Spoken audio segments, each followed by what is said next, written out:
were continuing. So yeah, it's had a massive effect.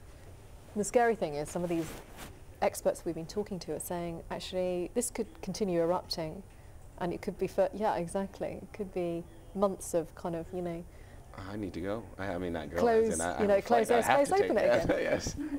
I know, it's not good. No, I have to. I do have a couple places. We are recording. Oh, great. Okay. Oh, thank you. Thank you very much. Marvellous. Okay. Michael, first thing to ask you really is, do you believe that these debates that we're holding here in the UK differ from the ones that the US has done for so many years now? Well, there is a marked change between how people receive them. In the US, the debates are pretty much just a way to see how the candidate interacts with the public, if that's going to be the format.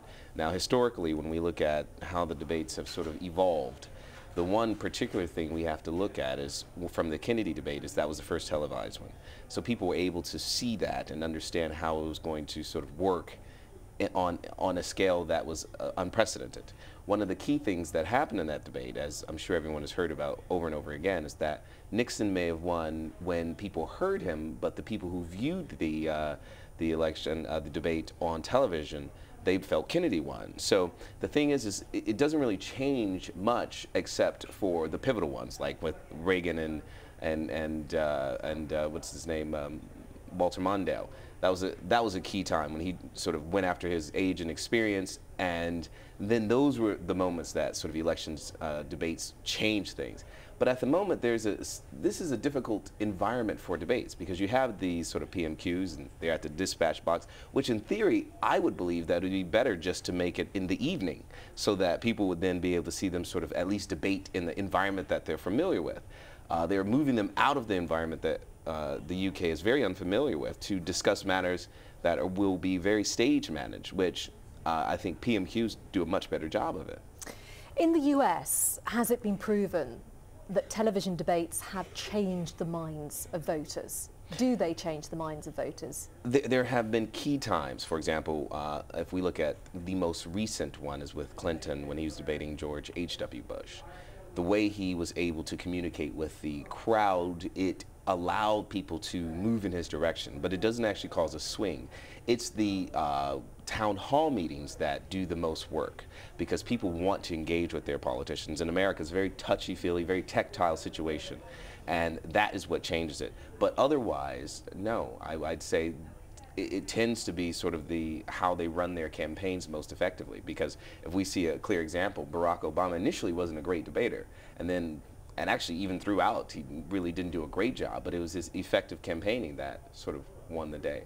So if it doesn't change the minds of voters, change the minds of swing voters, why do people and politicians get so excited about the debates? Well, I think the election cycle is really quite boring. So I think it's just something to keep the news cycle moving, because if there's nothing to look forward to, if there's no way to rally the voters, then most probably you have a lower turnout rate. So in theory, the reason why, for example, they make sure that the polling days are on a Friday so they can get the most people, it's great sort of stagecraft to be able to maximize the input of the voters, but on a functional level, it's more art than substance. Some people say that it does actually get people, as you were saying, more interested in politics, which is a great thing, because there's been voter apathy, certainly in the UK, in the past sort of 15 years or so. So I guess that is one function of the debates. Candidates are, the problem with, I think, fundamentally the UK system is it doesn't allow people to engage directly with the candidate as much as they would like to. They go and sort of shake hands in a town center, but the sort of town hall, the sort of private gatherings of houses and churches and schools and things of that sort, they don't really happen. So they sort of wheel them out to, you know, say hello, and then kiss babies. Yeah, and then that's it.